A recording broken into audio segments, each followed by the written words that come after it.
안녕하십니까. 고독한 낭독회에 와주신 여러분들 반갑습니다. 오늘 고독한 낭독회에서는요, 하룻밤에 읽는 한국사라는 책 준비했습니다.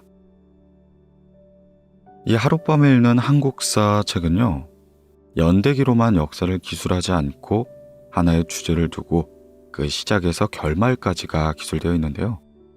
그로써 한달락에 대한 이야기들이 이어져 있기에 역사에 대해 어렵지 않게 접할 수 있는 책입니다. 책의 저자는 이렇게 말하는데요. 이 책은 본격적인 연구서나 독자적으로 역사를 해석하는 책은 아니다.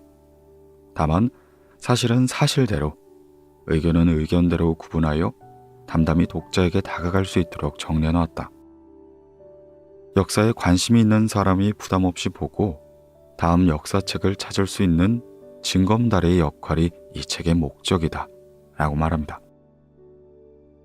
물론 고독한 낭독회에서 청취자 여러분들은 역사를 좋아하시는 분들이 많이 있으시지만 그럼에도 역사에 대해 조금 더 객관적으로 바라보고 또 흥미를 느낄 수 있는 시간이 되었으면 좋겠습니다.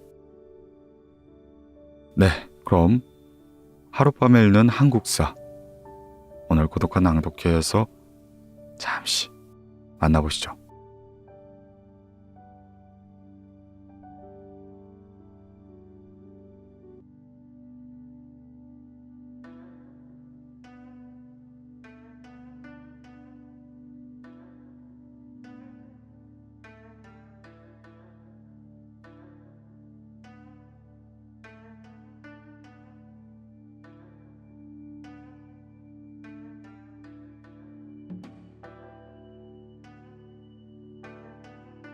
삼국의 건국 신화에 숨어있는 세 가지 이야기. 고구려, 백제, 신라는 각기 자신들의 건국 신화를 가지고 있다. 신화의 내용이나 이야기 구조는 조금씩 다른데 삼국이 형성될 당시의 정황이 각기 달랐기 때문이다. 건국 신화는 창업 세력의 지배 정당성을 확보하기 위해 사실을 과장하고 신비화하고 있으므로 이야기 자체는 믿을 수가 없다. 그러나 그 배경을 파고 들어가면 당시의 역사적 정황을 얼추 짐작해 볼 수 있다.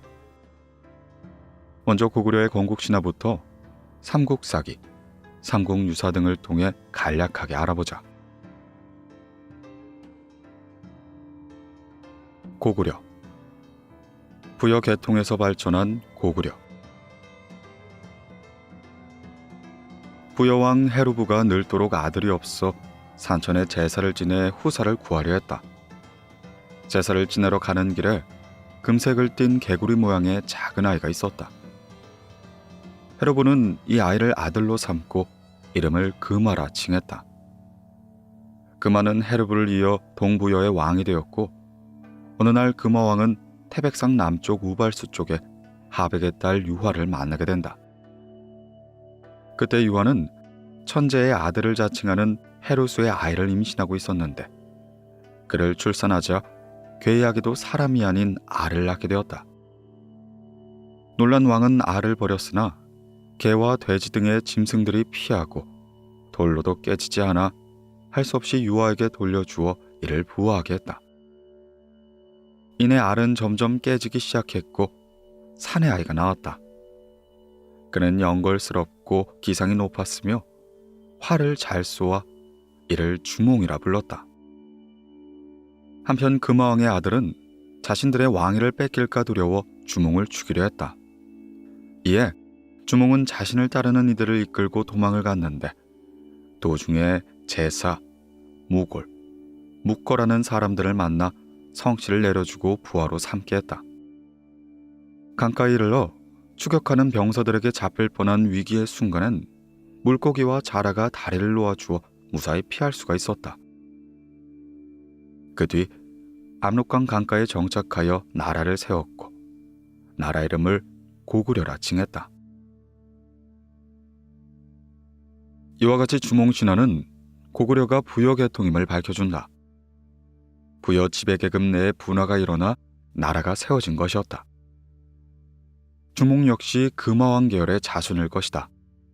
그러나 고구려인들은 북부여 계통과 다른 독자성을 부여하기 위해 천재의 아들 해모스를 조상으로 내세웠다.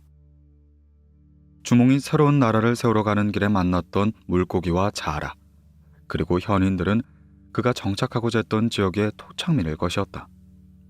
특히 제사, 무골, 묵거라는 이름까지 분명한 것으로 볼 때 토착 세력의 유력자를 대표한다고 추정할 수 있다. 주몽신화는 북방에 발달된 철기와 우세한 군사력을 가진 이주민 집단이 남하하여 기존 토착 세력을 복속시키면서 연맹국가를 형성해 간 걸 보여주고 있다. 백제. 안정된 기반 위에서 건설된 백제. 백제의 건국신화는 신화나 설화라기보단 역사에 가깝다. 그 시대의 현실적인 내용이 간략하게만 언급되어 있다. 백제의 시조인 온조는 북부여에서 난을 피해 졸본부여로 온 주몽의 아들이다. 졸본부여 여왕은 아들이 없어 주몽을 둘째 사유로 삼고 왕위를 물려주었다. 주몽은 두 아들을 낳았는데 마지가 비루이고 둘째가 온조이다. 그런데 주몽은 북부여에 두고 온 부인이 낳은 아들이 찾아오자 그를 태자로 삼기 시작했다. 이에 자신들의 안위가 걱정된 온조와 비루는 10명의 신하와 백성들을 데리고 한강 유역으로 떠나기 시작했다. 온조는 한강 유역의 도읍을 정하자는 신하의 말에 따라 나라 이름을 십제라 정하였다. 마찬가지로 형 비류는 미추홀에 도읍을 정하기로 하고 따로 무리를 지어 떠나기 시작했다. 허나 미추홀은 물이 짜고 땅이 습하여 살만한 곳이 못 되었다. 비류가 후회 끝에 죽자 백성들은 다시 온조에게 합류하기 시작했다. 그 후 백성들이 즐겨 따름으로 나라 이름을 백제라고 쳤다. 이런 현실성 있는 건국신화는 백제가 상당히 안정된 기반 위에서 세워졌음을 말해준다. 지배의 정당성을 신하에 기대지 않고도 충분히 내세울 수 있었던 것이었다. 아무래도 고구려 계통의 국가로서 앞선 나라를 벤치마킹 할 수 있었기 때문인지도 모른다.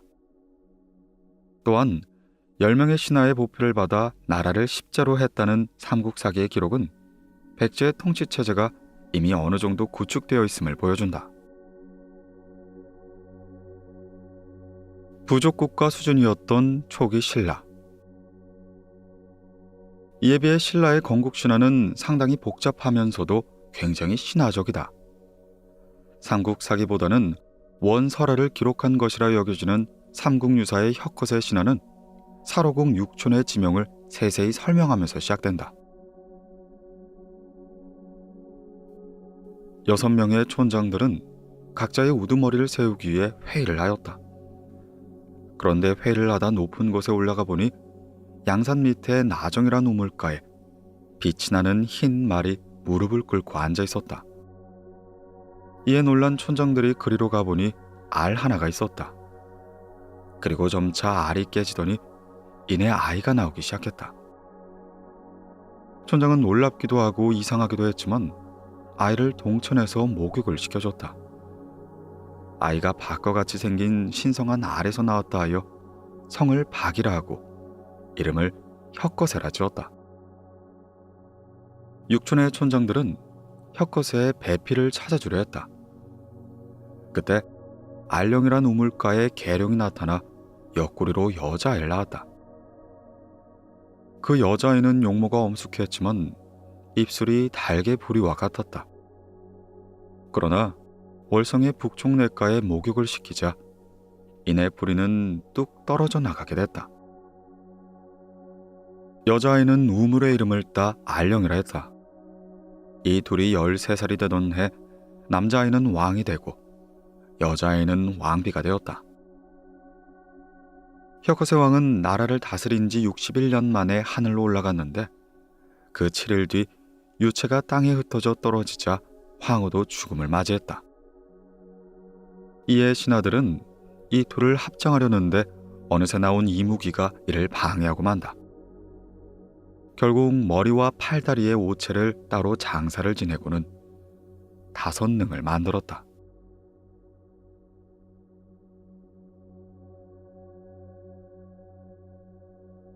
복잡한 신화 구조는 권력 구조의 반증이다. 역사학자 이완은 이 신화에 대해 다음과 같이 해석하고 있다. 먼저 양산촌에서 알이 발견된 건 육촌 연맹 중에 주도권을 쥐고 있었던 양산촌장이 자기 피부치를 왕으로 만든다는 걸 의미한다. 그러나 권력을 독점할 만큼의 힘이 강하지 않았던 양산촌장은 나머지 촌장들에게도 크고 작은 권력을 나눠주게 된다. 신화의 복잡함은 권력 구조의 복잡함을 나타나기도 한다. 왕비 알령이 나왔던 우물은 고어촌인데 이는 고어촌장에게 제2권력인 왕비 자리를 내어주었음을 뜻한다. 신라의 건국신화가 이처럼 신화적 성격이 짙은 것은 당시 신라의 사회 발전 정도가 지극히 후진적이었음을 보여준다. 그런데 삼국사기는 신라의 건국 시기를 삼국 중에 가장 빠르게 잡고 있다. 하지만 이 신화에서 보듯 초기 신라의 수준은 고구려나 백제에 훨씬 못 미친 것이 보인다. 고구려 백제가 연맹국가 수준의 건국이라면 신라는 그보다 규모가 적은 부족국가 수준의 건국이라 할 수 있다. 그러나 신라의 이런 늦은 국가체제의 형성은 역으로 삼국전쟁의 최후의 승자로 남게 해준 원인이라 할 수 있겠다.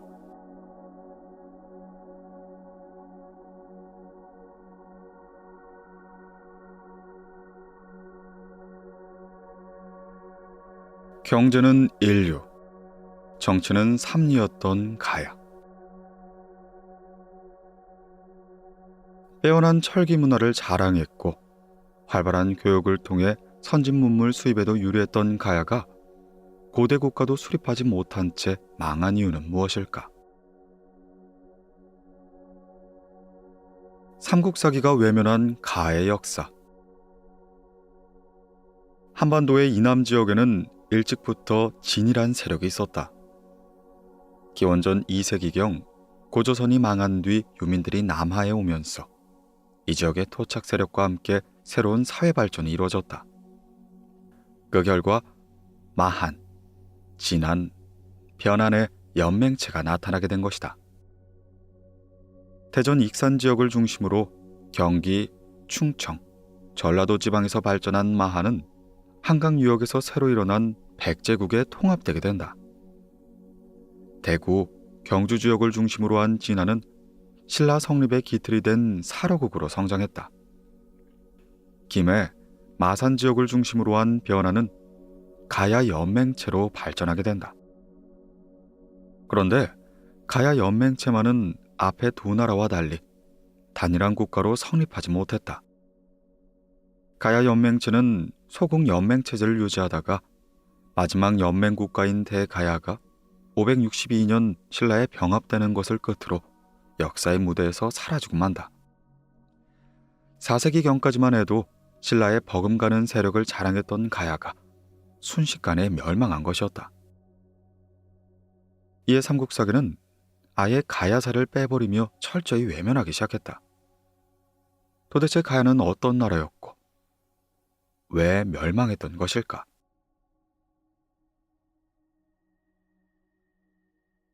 일본이 왜곡한 가야의 역사. 우리가 가야사에 관심을 두지 않는 사이 오히려 일본이 가야사를 이용하기 시작했다. 일본은 자신들이 가야 지역에 임나일본부라는 것을 두어 한반도 남단을 식민 지배했다며 역사를 왜곡했던 것이다. 가야는 신라나 백제처럼 단일한 국가체제를 형성하는 대신 금관과야를 비롯해 여러 개의 소국으로 분립되어 느슨한 연맹체를 형성하고 있었다. 그러면서도 가야가 신라와 비슷한 수준의 국력이었던 것은 낙동강 유역의 비옥한 평화에서 농사를 지을 수 있는 확실한 경제 기반을 갖추고 있었기 때문이었다. 또한 가야는 철의 생산지로서 주변의 마한과 외, 낙랑과 활발히 교역함으로써 선진 문물을 받아들이는 데도 꽤나 유리하였다. 오늘날에 출토되는 철제 갑옷이나 철기를 통해 알 수 있듯이 앞선 무기로 주위 왕국과 싸울 수 있는 군사력 또한 나름 갖추고 있다는 걸 알 수 있다. 그러나 서국 간의 느슨한 연합 시스템으로는 4세기 말 급격한 국제관계의 변동에 적절히 대처하기가 힘들었다. 고구려의 광개토 대왕은 신라와 연합하여 가야, 백제, 외연합군에 큰 타격을 가했다. 특히 광개토 대왕의 5만 군대가 낙동강 하류 지역까지 진출하여 임나가야, 아라가야를 토벌하자 가야국 맹주 금관가야는 회복 불능의 상태에 빠지게 된다. 그 뒤 고령의 대가야가 맹주 역할을 대신했지만 가야 연맹을 이끌기엔 역부족인 힘이었다. 결국 532년 금관가야가, 562년 대가야가 신라에 항복하면서 가야 역사는 막을 내리게 되었다. 가야는 비옥한 토지에서의 높은 농업 생산력, 철의 생산, 중개무역, 수공업과 토기 제작 기술의 발달 등으로 경제적으로 번영한 나라였다. 허나 변동하는 국제관계에 대처할 만한 정치 시스템을 정비하지 못한 것이 결국 가야 멸망의 원인이 된 셈인 것이다.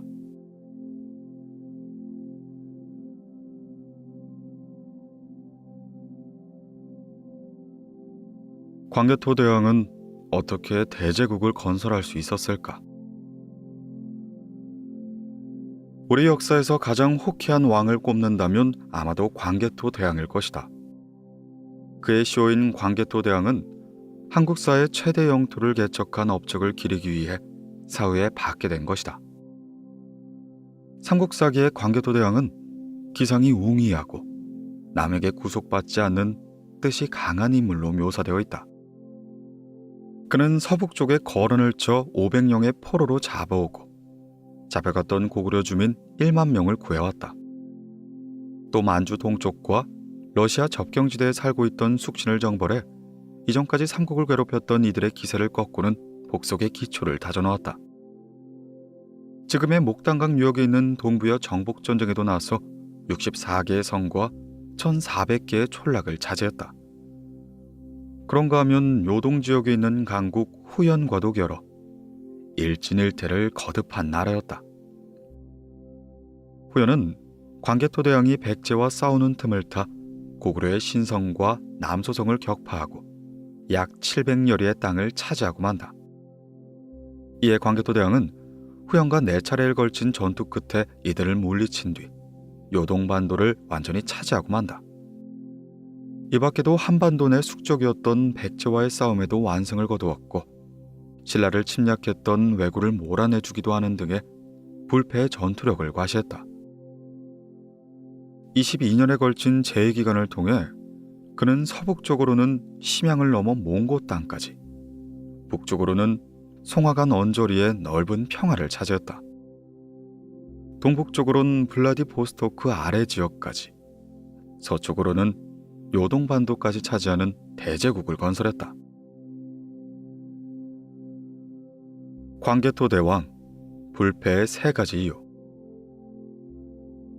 그렇다면 광개토 대왕이 이렇게 영토를 확장할 수 있었던 이유는 무엇일까? 우선 선대가 고대 국가의 기틀을 완전히 다져놓았기 때문이다. 통상 고구려의 최전성기는 광개토 대왕과 그의 아들 장소왕대를 꼽고 있다. 최전성기의 기초는 큰아버지 소수림 왕 때 다져졌다. 소수림 왕은 불교를 수용하여 사상 통일의 기반을 다졌고 율령 반포를 통해 각 부족에 대한 국왕 장악력을 높여갔다. 그리고 국가 교육기관인 태학을 세워 유학을 가르치게 해 왕권 광화의 이념적 기초를 다지게 한 것이다. 광개토 대왕은 우선 왕권 중심의 국가체제를 정비했다. 고구려는 애초 부족 국가인 나국 5곳이 5나국 연합체제를 이루고 있었다. 허나 이런 연합체제로서는 강력한 국력을 행사할 수 없다 믿은 광개토 대왕은 오부족 연합체제를 왕권 중심으로 재편했던 것이었다. 이는 곧 군사력의 집중화로 나타났다. 광개토 대왕은 이렇게 확립된 시스템을 10분 활용하여 방어정과 정복전에 나설 수가 있었다. 또한 군사에 관한 사항을 관장하는 사마, 참모총장 역할이라 할 수 있는 참군의 관직을 신설하여 군사 중심의 통치체제를 강화했다. 영토를 확장할 수 있었던 또 다른 이유는 광개토 대왕 스스로 전술이 뛰어난 인물이었기 때문이었다. 그는 육정과 해전을 능란하게 구사하여 백제군을 격퇴하고 만다. 호영과의 전투에서는 고구려 특유의 청야 전술, 성 안에서 방어하면서 성 밖의 마을을 비우고 식량을 없애 적의 보급로를 길게 하는 전술, 과 함께 기습전도 구사하는 탁월함을 보여줬다. 또한 당시의 중국 대륙이 5호 16국 시대로 접어들자 열강 각축의 주구 공산인 상태를 적극적으로 활용하기 시작했다. 그러나 무엇보다 고구려가 대제국을 건설할 수 있었던 바탕은 고구려 중심의 세계관을 갖춘 자주적 민족의식에 있었다.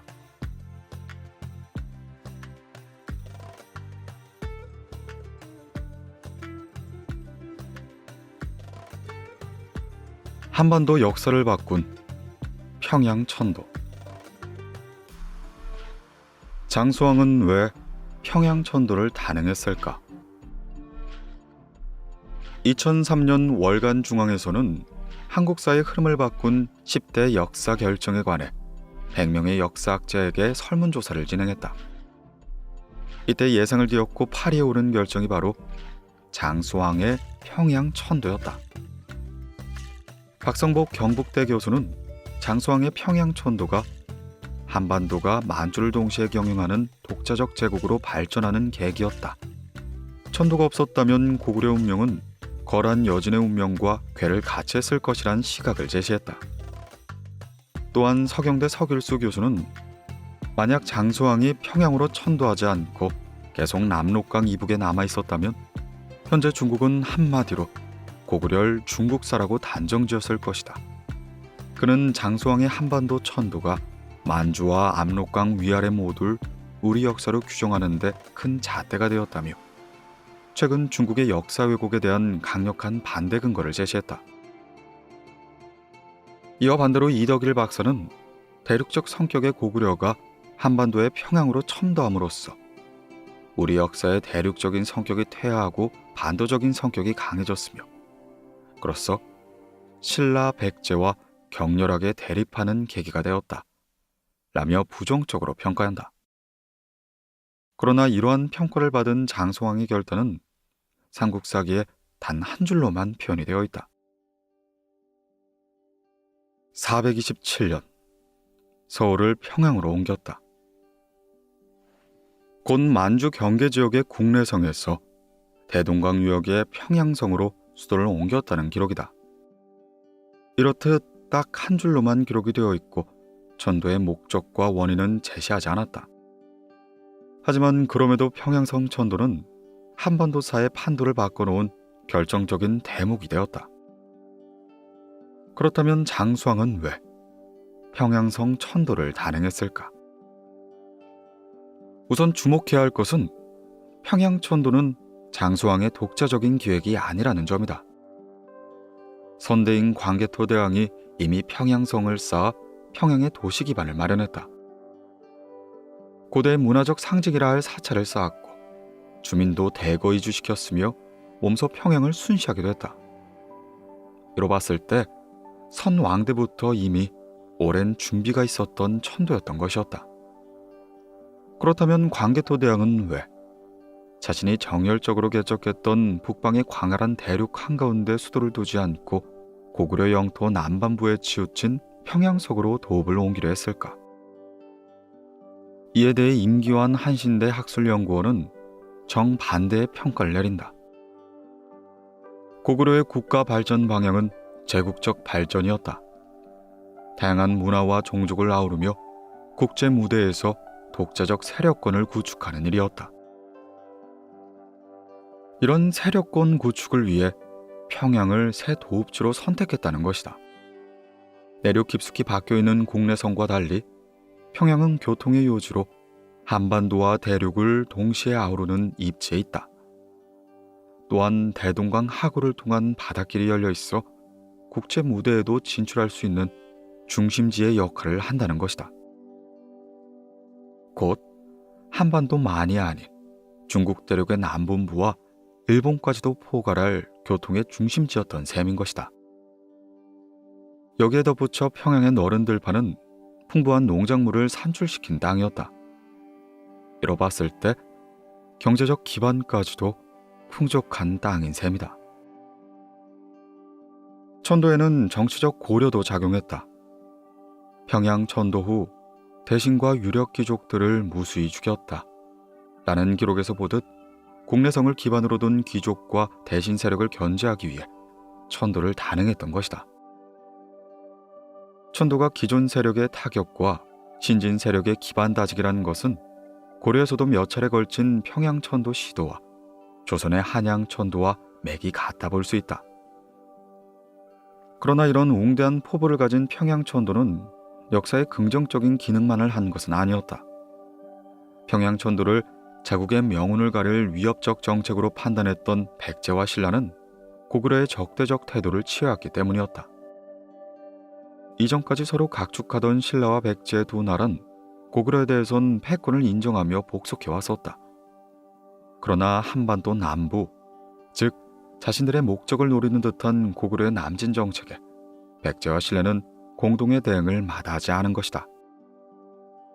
그 결과 고구려는 대륙으로 뻗어나는 힘에 집중하지 못하고 한강 유역을 둘러싼 지리멸렬한 싸움에 국력을 소진하게 된다. 그 극단적인 결과가 고구려의 패망으로 귀결됐던 것이었다.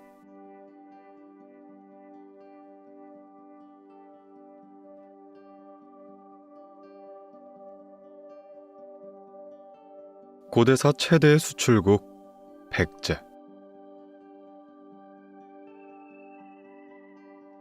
삼국 중 그다지 큰 인상을 주지 못한 나라가 백제이다. 고구려는 만주벌판을 지대한 대륙의 주인으로 신라는 삼국전쟁의 승자로 우리 인상에 남아있다. 반면 백제는 고구려에 밀려 수도까지 한강 유역에서 공주와 부여로 옮겨야 했고 후반엔 신라에까지 열세를 보이다 멸망하고야 만다. 그렇다고 신라처럼 많은 문화유산을 남겨놓지도 못했다.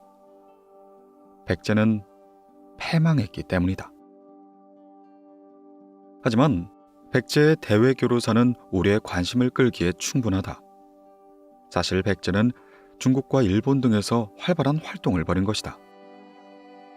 백제는 중국과 무역을 하면서 중국 해안 지방에 거점을 마련했는데 이는 신라가 당에 신라방을 설치하기 훨씬 전인 4세기의 일이었다. 남북조 시대에 접어들면서 중국 대륙의 힘이 공백 상태가 되자 백제의 귀족들은 자체 무장력을 가지고 중국에 진출했다. 하여 백제국 또는 진평현이란 군현을 설치해 거점으로 활용하기도 했다. 이 거점을 통해 백제인들은 중국 백제 간의 무역과 중국 백제 일본을 잇는 중개무역을 주도했다. 뿐만 아니라 남북조 간의 대립 상황에서 남조의 정통 왕조를 돕는 정치적인 역할까지 했던 것으로 중국의 문헌인 송서나 남제서에는 이를 기록하고 있다. 백제의 대외 진출과 교류에서 그 자치가 가장 많이 남아있는 곳은 당연 일본이라 할 수 있다. 개인적이든 국가적이든 많은 백제인은 일본으로 건너갔다. 일본의 고대 국가 체제를 형성하는데 핵심적 기능을 담당한 불교를 처음 전해준 사람도 백제의 성왕이 보낸 노리사치계였다. 노리사치계는 불상과 경전을 가지고 일본에 가 불교를 전파하기 시작했다. 백제는 그 뒤 577년 불상 만드는 기술자와 절 건축자를 보냈고 이어 금속공예사, 기와 굽는 기술자까지 보내었다. 이보다 한참 전인 284년 무렵에도 백제의 아직기와 왕위는 논어와 천자문을 전했으며 대자의 스승과 사관이 되어 최초로 역사 기록을 맡기기도 했다. 백제는 이러한 학문적인 전수 말고도 의학과 역학, 천문학, 지리학, 점술학 등도 전파하기 시작했다. 이런 백제인의 문화 전파가 일본의 고대 국가 수립에 중요한 역할을 한 것이었다. 오늘날 일본인들의 고대사 최고의 인물로 평가하는 이는 7세기 초 스이코 천황의 섭정이었던 쇼토쿠 태자이다. 그는 귀족들이 전행하는 일본 황실에서 천황의 권력을 강화시켜 고대 국가 체제를 완성시키고 아스카 문화를 열었던 주역인 인물이었다. 일본의 불교가 전파된 건 중요한 의미를 가진다. 불교는 인도의 카스트 제도와 부독 제도를 초월한 보편적 교의를 가진 차원 높은 종교였다. 때문에 불교의 소용은 시성 제도를 기반으로 한 호종연합 야마토 정권을 중앙집권적 율령국가로 개혁하는 이념적인 장치가 된 것이다. 쇼토쿠 태자는 이를 염두에 두고는 불교 수용에 적극적으로 힘썼다. 그는 불교 수용을 위해 아스카 문화의 상징이자 세계 최고의 목조 건축물인 호류사를 창건했다. 쇼토쿠 태자의 스승 역시 고구려의 승려 해자와 백제에서 온 도레인이었다. 쇼토쿠 태자와 당시 계력 세력에 섰던 소가시 집안은 도레인의 협력으로서 아스카 문화를 이뤄낼 수 있었던 것이었다.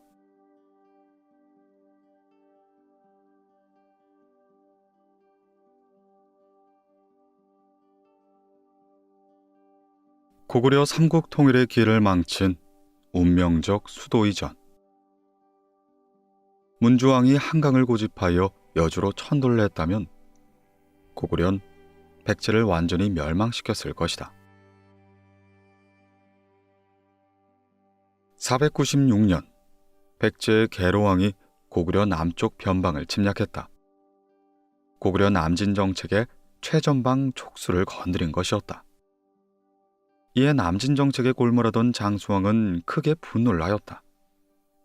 장수왕은 백제를 공격할 때를 보기로 하고 정보를 얻을 수 있는 유능한 첩보원을 구했다.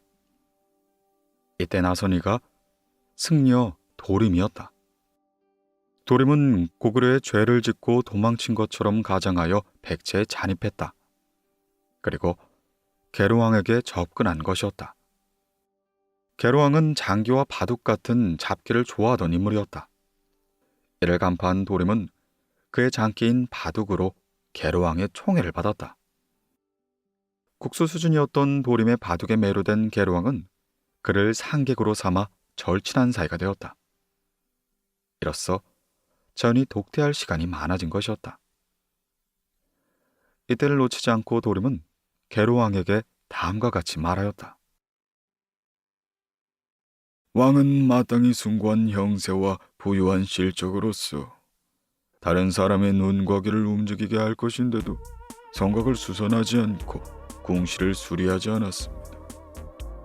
선왕의 해골은 임시로 땅 위에 모셔놓았으며 백성들의 가옥은 여러 번 하류에 무너졌으며 신은 감히 대왕을 위해 좋은 일이라고 말할 수는 없을 겁니다. 한마디로 왕의 권위를 높이기 위해 대규모 공사를 진행하란 것이었다. 계로왕은 도림의 진언에 흔쾌히 응해 궁성을 웅장하고 화려하게 중축했다. 아버지의 비유왕의 능 또한 대규모로 조성하기 시작했다.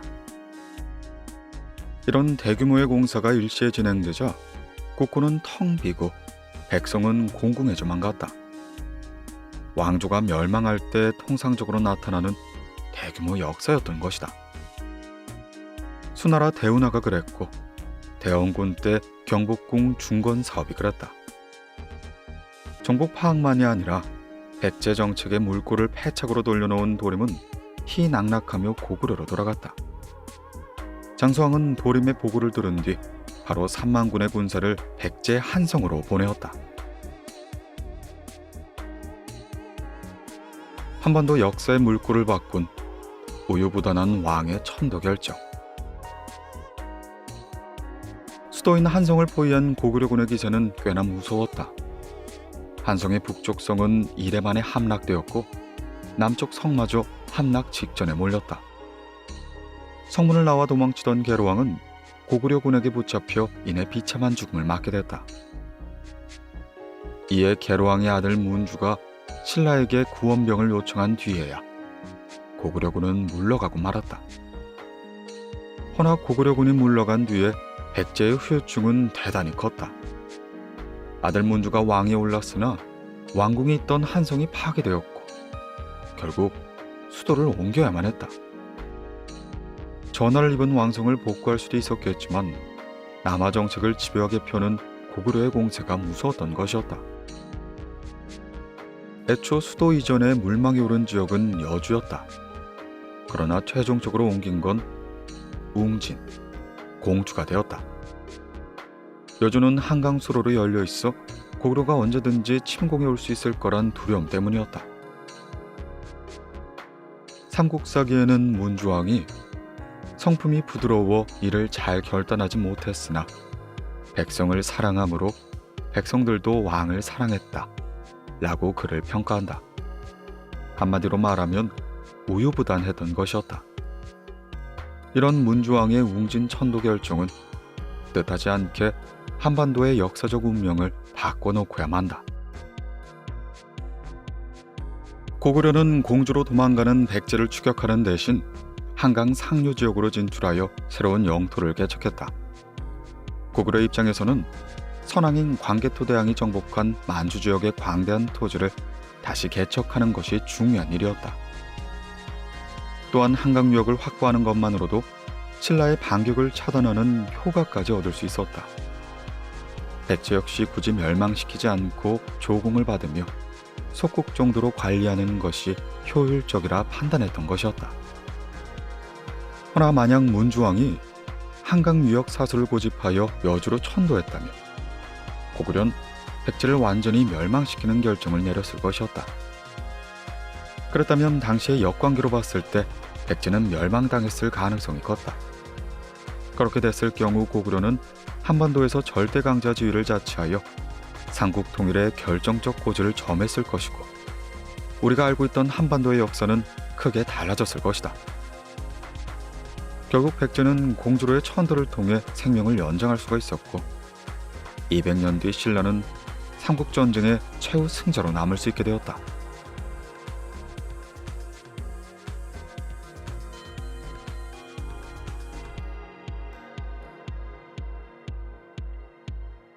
왜 신라에만 여왕이 있었을까?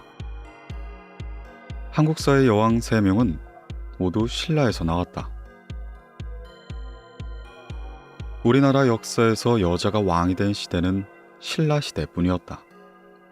27대 선덕여왕, 28대 진덕여왕, 그리고 통일신라 말에 51대 진성여왕이 바로 그들이다. 진성여왕을 끝으로 우리 역사에서 여자의 몸으로 왕이 된 이는 더는 찾아볼 수 없게 되었다. 그렇다면 어떤 이유에서 여왕이, 그것도 신라에서만 3명씩이나 나오게 되었을까? 고려시대부터는 가장이 중심이 되는 유교가 통치 이념으로 작동하여 여왕이 나오기 힘든 구조가 됐지만 그래도 고구려나 백제에는 왜 여왕이 없었을까? 가장 중요한 원인은 신라의 골품제도로 볼 수 있다. 고구려 백제의 경우는 왕에게 아들이 없을 경우 유력한 왕족 중 한 사람이 왕위를 계승하면 되었다. 하지만 신라는 성골 신분이 아니면 왕위에 오를 수가 없었다. 이러한 상황에서 유일한 성골이 선덕여왕밖에 없어서 최초의 여왕이 탄생한 것이었다. 물론 혈통상의 원인 말고도 신라는 남녀 차별이 거의 없을 만큼 여성의 지위가 어느 시대보다 높았다. 여자도 상속권을 가지고 있을 뿐만 아니라 경제권까지 쥐고 있었다. 여성이 자신의 이름으로 절에 시주를 한 기록도 나온다. 또한 혼인을 하더라도 여성의 사회적 지위가 남편의 지위와는 별도로 계속해서 보장되었다. 신라는 고대 모계 사회의 전통이 고구려나 백제에 비해 오랫동안 남아 있었는데 이는 두 나라보다 늦게 유교 문화를 수용한 덕이기도 했다. 이러한 배경 속에서 왕위에 오른 선덕여왕이었지만 여성으로서의 임금 업무를 수행하는 데는 많은 어려움이 있었다. 당 태종의 무례한 발언은 그 한 예를 보여준다. 당 태종은 군사를 요청하러 간 신라의 사신에게 이렇게 말했다고 한다. 그대 나라는 부인을 임금으로 삼아 이웃나라에게 업신여김을 당하고 있다. 이는 임금을 잃고 도적을 맞아들인 격으로 앞으로 변할 날이 없을 것이다. 그러기에 우리 왕과의 종친을 한 사람 보내 그대 나라의 임금으로 삼되 혼자서 살아갈 수는 없을 것이므로 군사를 보내 보호해 줄 것이다. 그런 뒤에 나라가 편안해진다면 그대들에게 맡겨 스스로 지키게 하겠다. 이를 어찌 생각하는가? 이는 선덕여왕을 무시하고 왕을 갈아치우라는 반란을 부추기는 발언이기도 했다. 결국 이런 발언이 빌미가 돼 상대 등 비담이 선덕여왕 말년에 반란을 일으키기도 했다. 그러나 이러한 안팎의 도전에 선덕여왕은 자신의 친위 세력을 구축하고 왕으로서의 권위를 과시해 나갔다.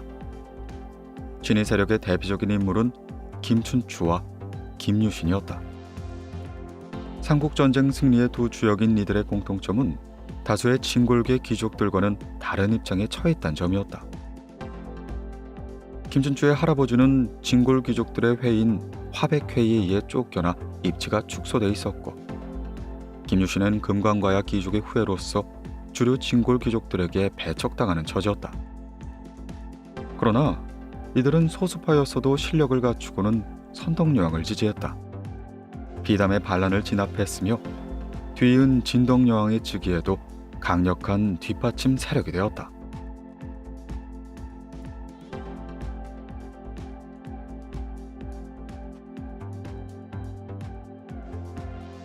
동북아시아 두 강국의 결전.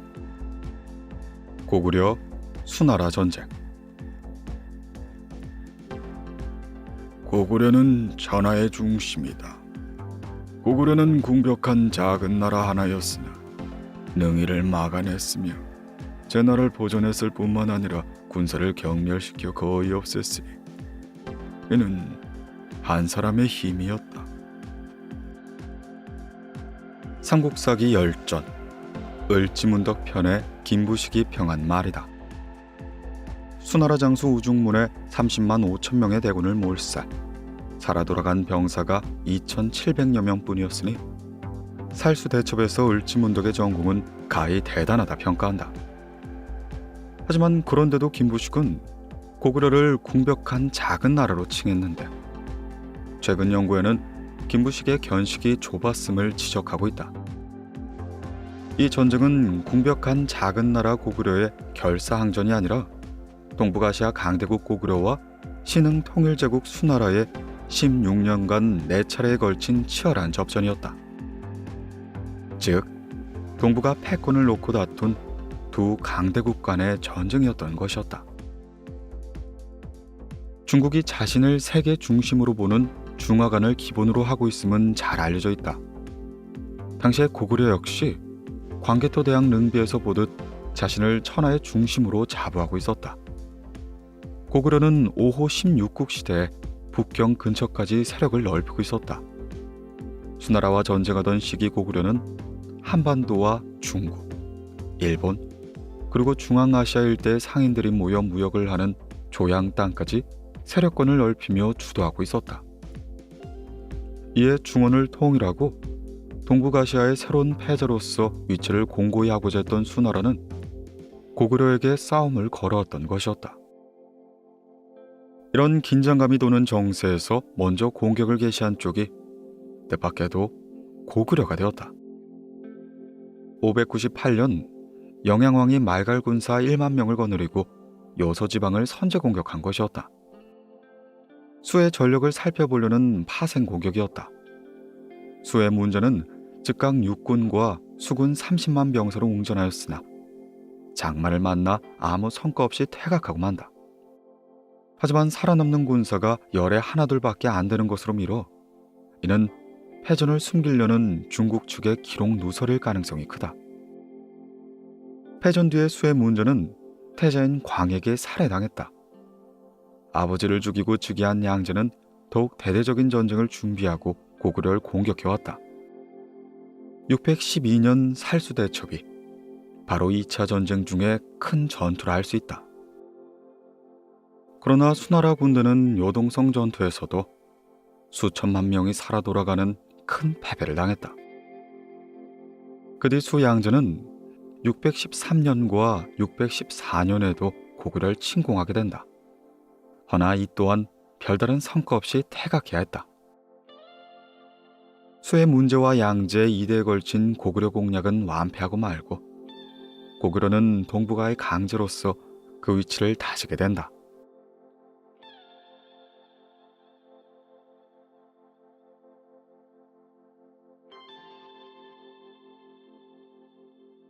영계소문 일가의 빛과 그림자.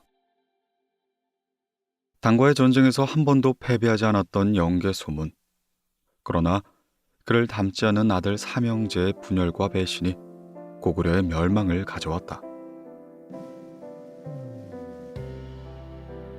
영계소문의 집안은 신흥 귀족으로 군사관계 일을 책임지는 무인 집단이었다. 그의 아버지 동구대인은 고구려 최고의 직인 대대로였다. 당시엔 아버지가 죽으면 아들이 벼슬을 세습하는 것이 관례였는데 나라 사람들은 영계소문이 잔인하다며 이를 반대하게 되었다. 그가 머리를 조아리며 사지하고 임시 자리에 있다가 문제가 생기면 물러나겠다고 하자 그제야 대대로에 오를 수가 있었다. 허나 영유왕과 신하들은 몰래 인원하여 그를 죽이려 들었는데 이를 안 영계소문은 오히려 성의 남쪽 이들을 조청한 뒤에 그들 모두를 살해하고 만다. 그리고 죽은 왕을 대신하여 영유왕 아우의 아들 장을 왕으로 추대했다. 그가 바로 보장왕이었다. 삼국사기는 고구려의 마지막 실력자 영계소문이 권력을 장악한 경을 위와 같이 설명하고 있다.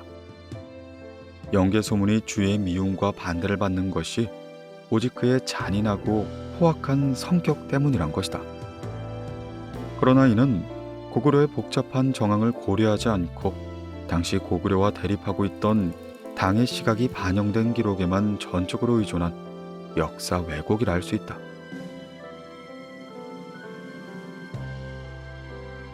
노선 충돌, 영계소문의 남문 쿠데타. 단재 신채호는 영계소문은 4000년 한국사에서 첫 번째로 꼽을 수 있는 영웅이라며 그를 높이 평가한 바 있다. 영계소문의 쿠데타가 바로 영유왕을 비롯한 실세 귀족들의 당에 대한 굴욕적인 태도를 배경으로 한 것이기 때문이다. 영유왕은 당의 위협에 굴복하여 제위 12년 만에 국가 기밀이라 할 수 있는 고구려의 봉육도를 보냈고 제위 14년엔 수와의 전쟁에서 승리한 후 세운 전승기념탑 경관을 당의 요청에 따라 헐어버렸다. 게다가 제위 23년에는 세자 황건을 보내 조공하기도 했다. 이는 명백히 당의 속국임을 선언하는 외교 태도로 고구려 중심의 천하간을 고수하는 대당 자주파 혹은 대당 강격파의 입장에서는 도저히 받아들일 수 없는 외교 노선이었다. 이렇게 합치될 수 없는 노선 충돌이 바로 영계소문의 남문 쿠데타로 이어진 것이었다.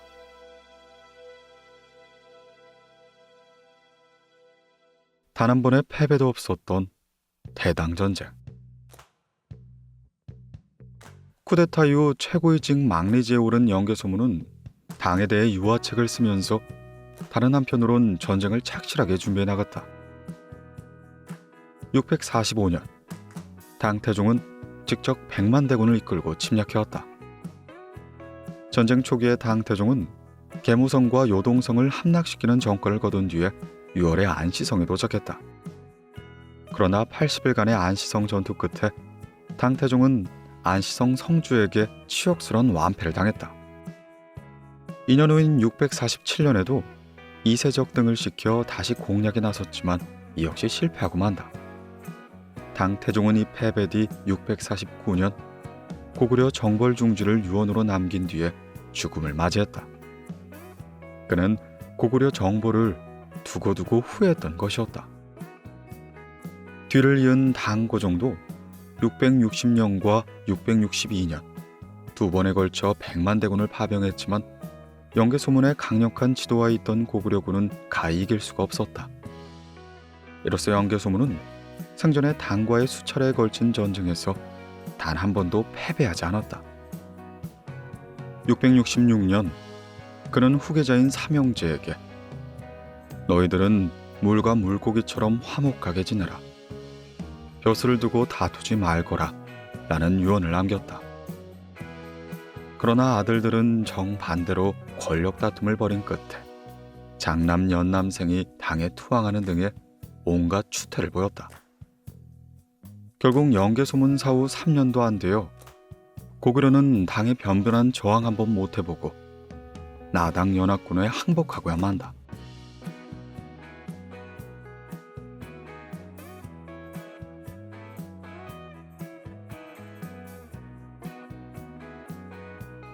신라가 최후의 승자로 남은 이유. 신라는 진정 삼국을 통일했는가? 660년 백제의 멸망, 668년 나당 연합군에 의한 고구려의 항복. 이로써 700여 년간의 삼국 쟁패 시대는 끝이 나고야 만다. 물론 그 외에도 신라는 한반도 전체를 차지하려는 당의 야욕에 맞서 치열한 공방전을 펼쳐야 했다. 675년 매소성 전투와 이듬해 기벌포 해전의 승리 뒤에야 비로소 한반도의 3분의 2 지역을 확보할 수 있었다.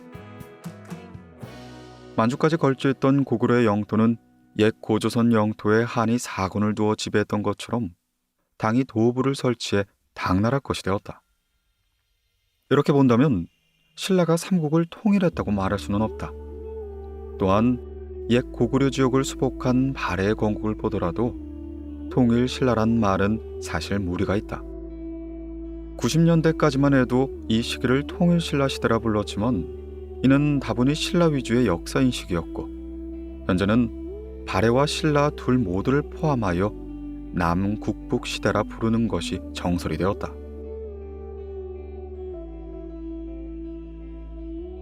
후발주자의 이점을 살린 삼국전쟁 승리. 신라가 삼국 통일을 이루지 못했다 하더라도 삼국 중 가장 열세에 놓인 신라가 삼국전쟁에 승리한 것은 분명한 사실이었다. 비록 당과의 연합 때문에 가능한 일이었지만 최후의 승자가 되었던 신라 입장에서는 최선의 결과임이 분명하다. 그렇다면 가장 열세였던 신라가 최후의 승자로 남을 수 있었던 이유는 무엇이 있을까? 그것은 신라 내부의 단결된 힘 때문이었다. 고구려와 백제가 왕의 실정과 내부 분열로 인해 멸망을 재촉한 반면 신라는 이 시기에 왕권을 강화하면서 국가의 힘을 하나로 모았다.